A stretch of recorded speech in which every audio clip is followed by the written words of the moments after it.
আমরা যখন কাউকে বিদেশে যেতে দেখি ভাবি সে বুঝি অনেক সুখে থাকবে, কিন্তু সেই বিদায়ের মুহূর্তে এয়ারপোর্টের কাঁচের ওপারে জমে থাকা চোখের জল কি আমরা কখনো গুণে দেখেছি?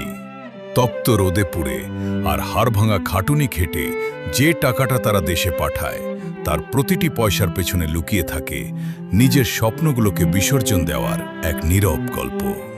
সবাই ভাবে প্রবাসীরা রাজকীয় খাবার খায়, দামি দামি রেস্টুরেন্টে ঘোরে, কিন্তু অধিকাংশ রাত কাটে এক বাটি ডাল ভাত আর মোবাইলের ওপারে প্রিয়জনদের দেখার তীব্র আকুতি নিয়ে।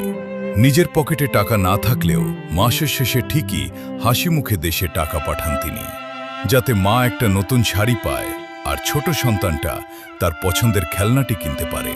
প্রবাসীরা আমাদের শুধু রেমিটেন্স যোদ্ধা নয়, তারা আমাদের অহংকার। এই ত্যাগের গল্পগুলো কি কখনো শেষ হবে? এমন আরও অজানা কাহিনী জানতে আননোন স্টোরির সাথেই থাকুন।